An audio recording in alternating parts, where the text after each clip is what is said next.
Domus mea,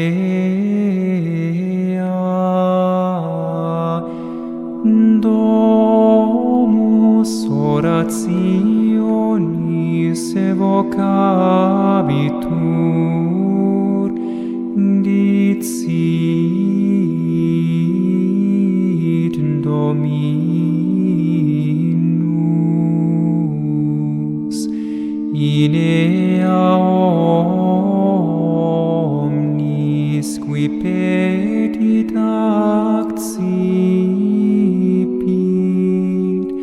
et qui querit invenit, et pulsanti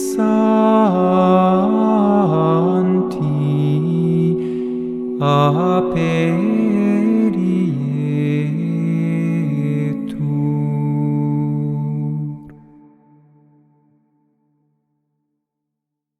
11 de janeiro de 2025, Evangelho de São João.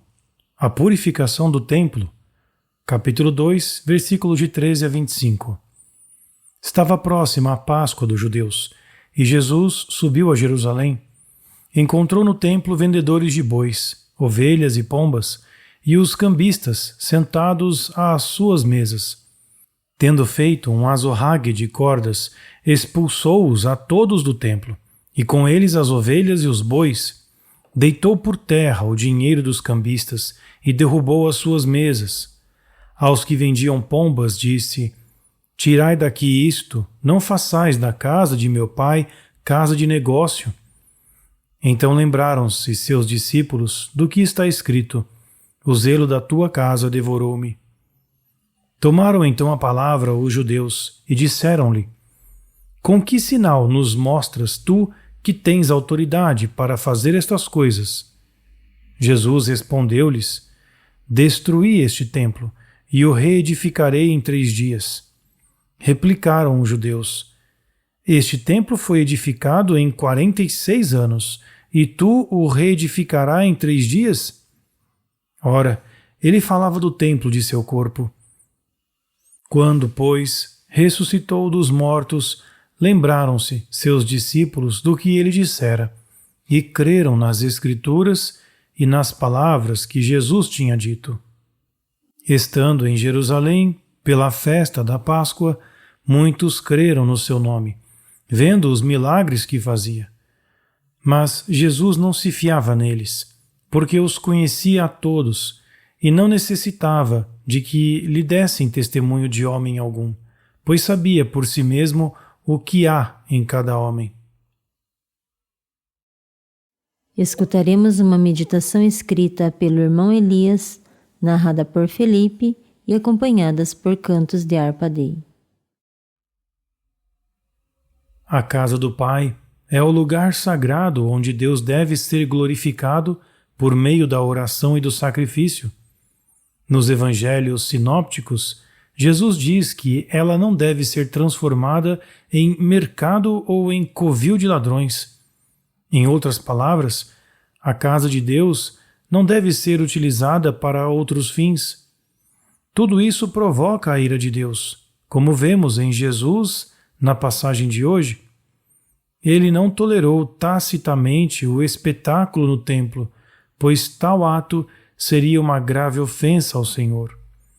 Jesus intervém diante de todos para pôr fim ao escândalo. Esse ato resoluto de Jesus, que revela uma grande autoridade, encontra oposição. Os judeus queriam um sinal de que ele estava autorizado a agir assim. No entanto, não sabiam com quem estavam falando, pois não reconheceram que Jesus é o Senhor do templo, o Filho do Pai Celeste. Todo o serviço realizado no Templo de Jerusalém tinha por objetivo preparar a vinda daquele a quem o templo pertence. Com a vinda de Jesus ao mundo, o templo cumpriu sua missão, pois, por meio da morte e da ressurreição dele, nos foi dado acesso a um novo templo, o templo de seu corpo. Os judeus não compreenderam quando Jesus lhes respondeu: Destruí este templo, e em 3 dias eu o levantarei. Somente após sua ressurreição, os próprios discípulos o compreenderam. De fato, o Templo de Jerusalém já não existe, pois a história de Deus com a humanidade continuou. Graças ao sacrifício do Filho de Deus, a salvação é oferecida a todos os homens em Cristo. Ele construiu a Igreja Santa, o templo no qual todos os povos têm lugar e no qual se celebra o único sacrifício incruento de Cristo, depois que o Messias, como Cordeiro de Deus, se ofereceu como sacrifício eterno. Em todos os cantos do mundo foram construídos muitos templos, nos quais Deus é adorado e glorificado com reverência e amor. No entanto, é questionável se esse objetivo do templo ainda é respeitado, ou se também é necessária uma purificação em nossas igrejas. É com tristeza que temos de constatar que a reverência se perdeu muitas vezes em nossa igreja e que a liturgia se banalizou cada vez mais, sobretudo a partir da reforma litúrgica que conduziu ao novo Ordo Missae. Introduziram-se cada vez mais elementos profanos, e o silêncio sagrado, que deveria reinar nos templos, foi substituído pela tagarelice. O grande tesouro da música sacra, que proclama a glória de Deus, foi substituído, em alguns lugares, por cânticos sentimentais e intervenções instrumentais que já não elevam verdadeiramente a alma a Deus. Com uma falsa compreensão da diversidade cultural, até práticas pagãs são introduzidas na liturgia. Em Roma, os lugares de culto eram utilizados como refeitório sem necessidade. Nos tempos confusos da pandemia, um centro de vacinação foi instalado na magnífica Catedral de Viena. Essas são apenas algumas das coisas que são mais do que prejudiciais para a casa do Pai de Jesus, que deve ser um local de oração.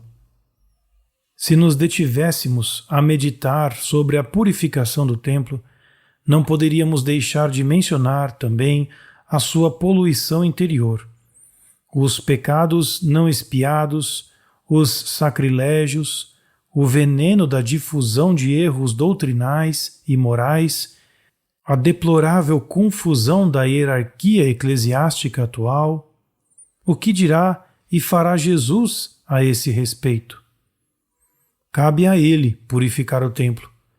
Nossa tarefa, enquanto fiéis, é viver nossa fé sem adulteração e com grande pureza, para que o templo de nossos corações possa estar plenamente impregnado da presença de Deus. Somos pedras vivas, fazendo parte do templo do corpo de Cristo. Que Ele nos purifique de tal modo que se compadeça em olhar para nós e que surja em nós um pequeno templo, onde o Senhor habite com prazer. O verso da comunhão que ouvimos hoje diz: Minha casa se chama casa de oração. Nela todo aquele que pede, recebe. Aquele que procura, encontra. E àquele que bate, se abrirá.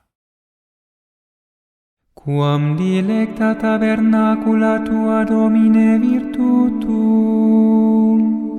concupiscit et deficit anima mea in atria Domini, Domus mea,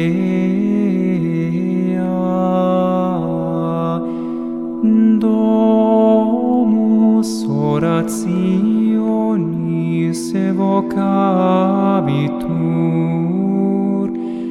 dicit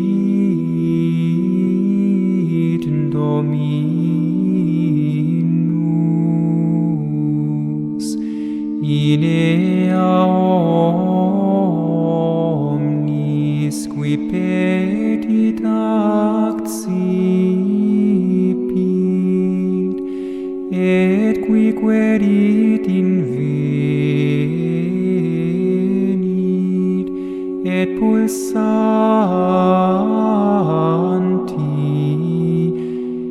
a peregrinação